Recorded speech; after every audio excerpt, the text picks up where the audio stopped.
le livre Salafisme et convictions est écrit pour éveiller les consciences, clarifier des concepts, rétablir la vérité, réfuter de fausses allégations, déconstruire une certaine manière de voir qui nous est imposée pratiquement par l'Occident, mais aussi proposer des solutions par rapport à ces problèmes.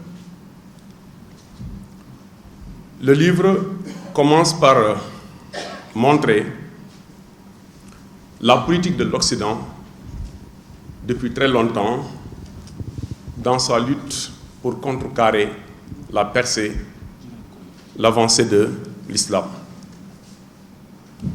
Nous avons montré sa politique à chaque fois quand il y a une certaine menace qui est devant cet Occident. Quel est le comportement qu'il a et quand son intérêt est devant, quel est le comportement qu'il adopte. Et l'islam a toujours été un obstacle pour une certaine manière de voir imposée par l'Occident dans une mondialisation que tout le monde connaît. L'islam constitue en réalité un obstacle réel pour la réalisation de leur projet, de ce qu'ils veulent de ce monde-là et les comportements qu'ils veulent imposer dans le monde. Mais ils savent qu'ils ne peuvent pas combattre l'islam dans son entièreté, mais dans l'islam, comme le prophète alayhi salam l'avait prédit, la communauté allait être divisée. Le prophète l'a dit dans ses prophéties, qui est une réalité que nous avons commencé à vivre depuis longtemps. Il a dit dans un hadith que sa communauté sera divisée en 73 sectes. Il dit que tous ces sectes-là iront à l'enfer à l'excepté d'un groupe. Les compagnons du prophète alayhi salam lui demandèrent les caractéristiques de ce groupe. Et le prophète l'a bien défini. Il dit hum man kana ala mithli ma ana alayhi al-yawma wa ashabi.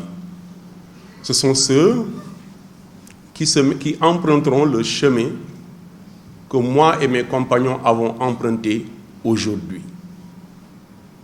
C'est là où on aura le sens quand on arrivera à la définition du mot salafiyya, que nous appelons salafisme. Donc, ils savent que les musulmans sont des groupes. Mais parmi les groupes, il y en a, comme eux, ils connaissent bien l'islam, ils ont bien investi le monde musulman avec les orientalistes qui étaient dans les pays musulmans pour apprendre l'islam, comprendre les modes de vie des musulmans pour pouvoir attaquer l'islam et les croyants. Qu'est-ce qu'ils ont fait? Ils connaissent bien, dans ces groupes-là, les groupes qui constituent en réalité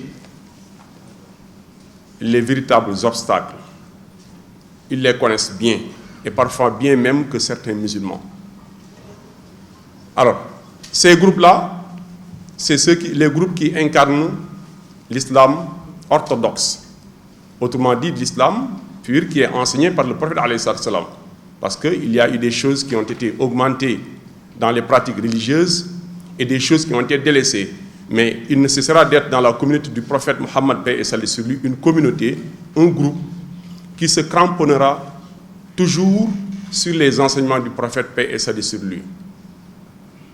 Donc c'est ce groupe-là qu'ils ont indexé avec plusieurs noms depuis très longtemps, intégristes, terroristes. Bon, les derniers mots qui sont utilisés, c'est salafistes.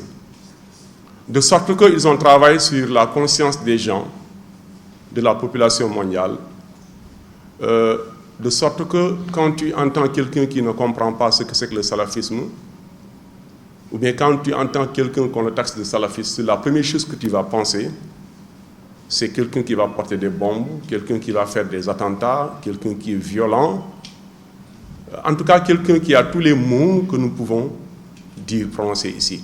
Et pourtant, parfois même, chez eux, il y a leur enfant qui est un salafiste, un voisin qui respecte bien, un ami, des connaissances, des collègues qui vivent ce salafisme-là, mais pourtant, ils n'ont pas ce problème de s'identifier, de s'appeler toujours « je suis salafiste », parce que ceux qui vivent le salafisme n'ont pas cet intérêt-là de proclamer cela haut et fort. Ce n'est pas leur intérêt. C'est dans la pratique que cela importe. Ils vivent cela. Qu'importe qu'on les appelle salafistes, intégrés, islamistes, ce n'est pas de problème. Mais toutefois, l'honnêteté intellectuelle quand même nous oblige à clarifier ces notions-là pour que ceux qui l'avaient mal comprises puissent comprendre ces notions et qu'on puisse savoir où se trouve la vérité. Donc c'est cette diabolisation-là. Malheureusement, on entend même, j'ai plusieurs fois souffert quand j'entends des autorités de ce pays, étatiques, des ministres, des députés, des gens que nous respectons, dénigrer ou bien taxer quelqu'un de salafiste pensant que c'est quelque chose qui est mauvaise. Ce qui est grave, parce que rien dans les textes de ce pays n'interdit d'être salafiste. Donc le fait d'indexer quelqu'un à le taxant de salafiste, c'est comme si le salafisme c'est une mauvaise chose. C'est interdit dans ce pays-là, alors que nous avons toutes sortes de croyances dans ce pays. Nous sommes dans un pays laïque, dans un État laïque, où les croyances, les gens sont libres dans leurs croyances. Toutes sortes de croyances existent dans ce pays. Alors pourquoi indexer en tant qu'une autorité, parfois administrative, est-ce qu'elle a le droit d'indexer quelqu'un, de le taxer de salafiste, pensant que ceci est péjoratif? Ce n'est pas normal. Nous sommes dans une république. Il faut respecter la croyance des gens. Et parmi ces gens-là, il y en a, je les ai catégorisés en 3 groupes. Il y en a qui, ils gobent tout ce qui vient de l'Occident. Toute notion, toute conception, toute définition donnée par l'Occident et ses médias, ils consomment cela directement, sans même faire passer cela au crible de la raison. C'est des complexés. Ils pensent que tout ce que l'Occident dit, tout ce que les médias occidentaux disent, c'est une vérité qui vient d'Allah. D'autres qui, ils savent la vérité, ils savent ce que c'est que le salafisme.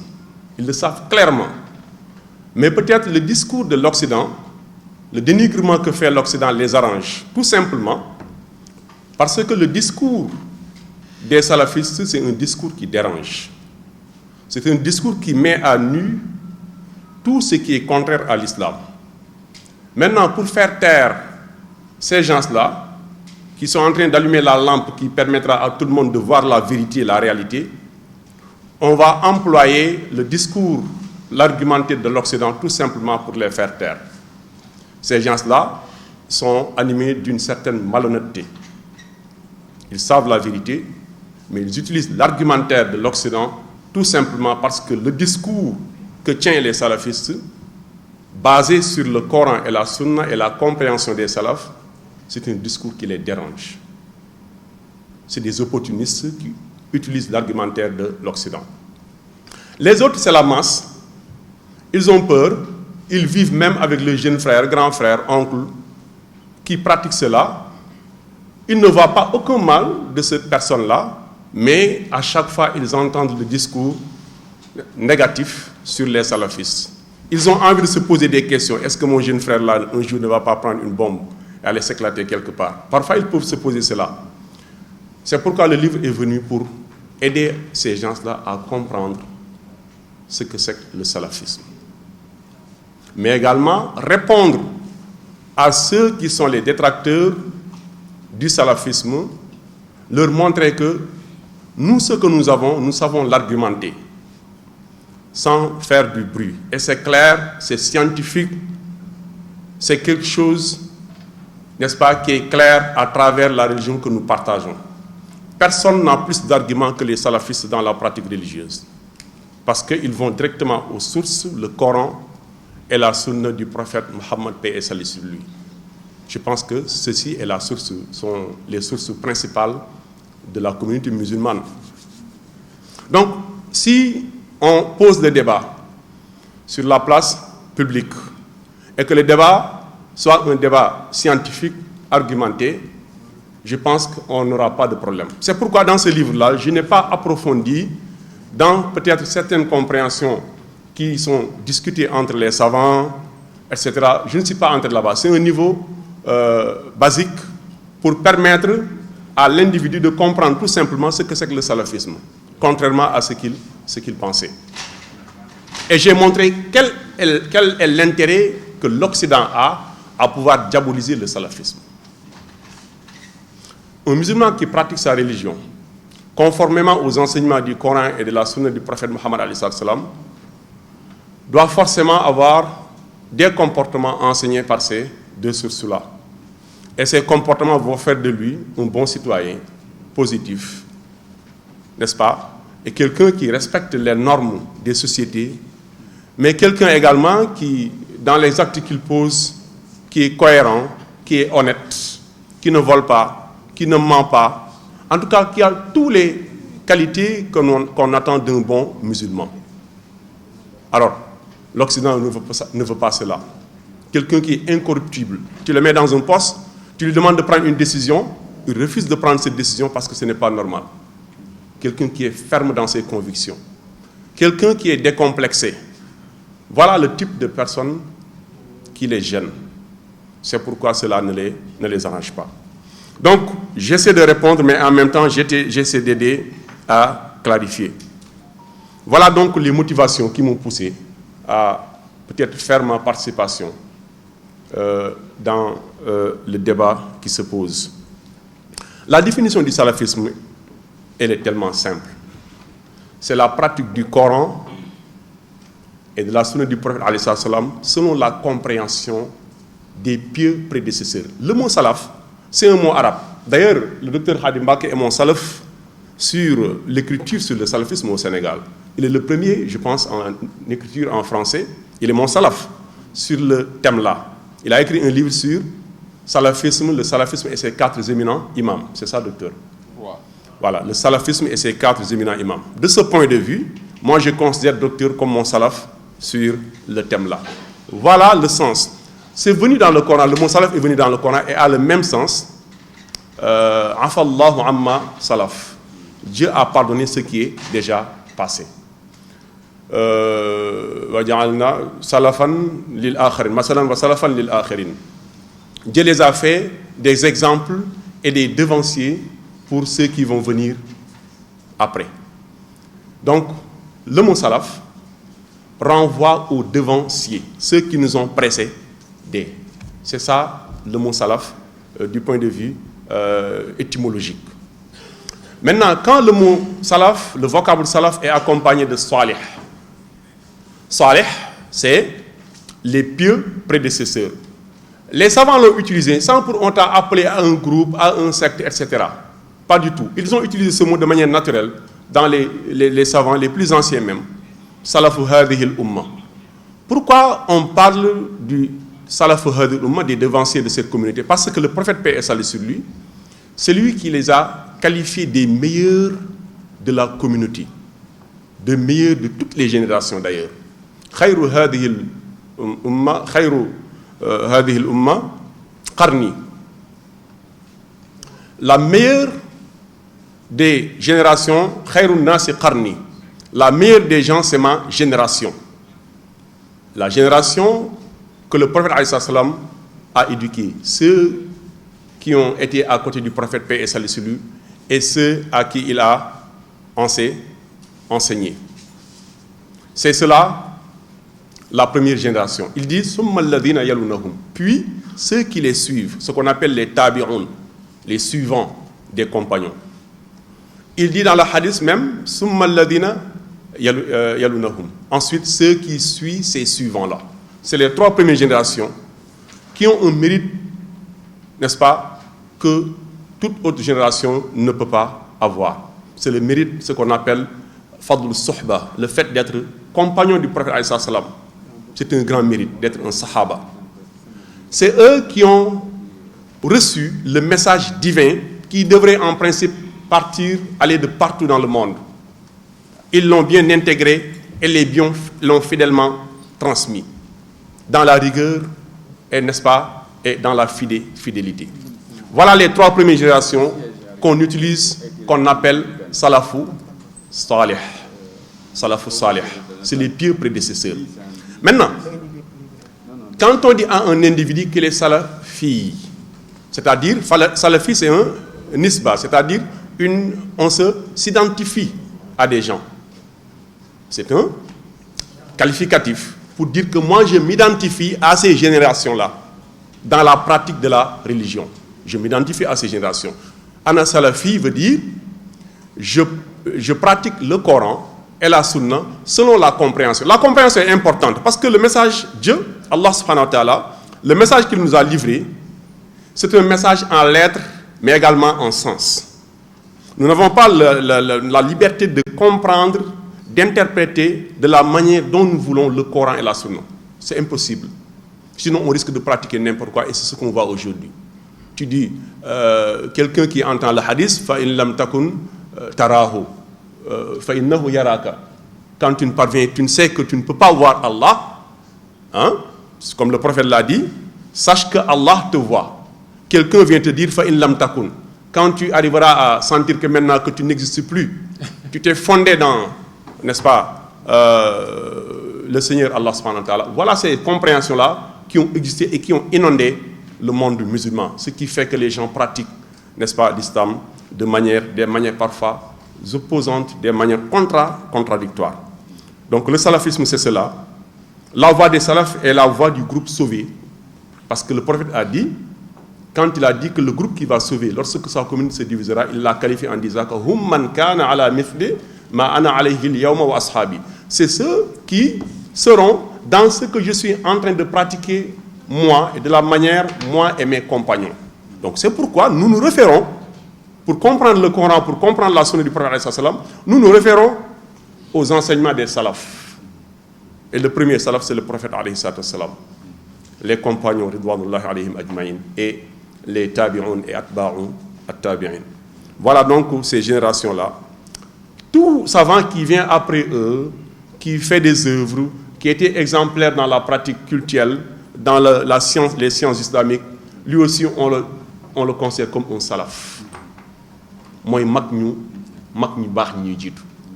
Donc kenn gënuñoo ëppi mag, kenn gënuñoo magi mag.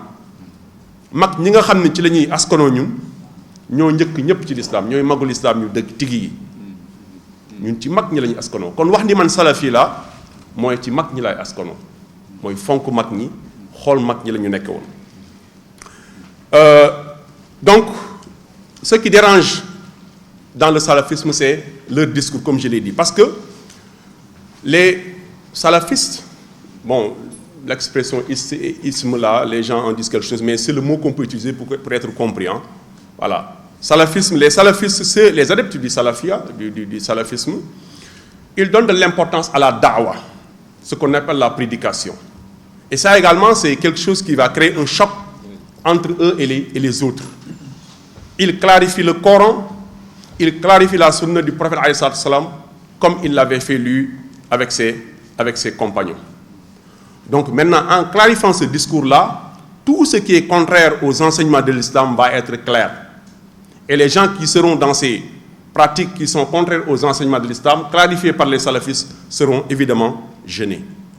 C'est ce qui crée le choc, le bouillonnement des idées, le choc des idées sur l'espace public. Maintenant, si nous convenons que le débat est scientifique, il faudrait que chaque parti puisse utiliser des armes conventionnelles.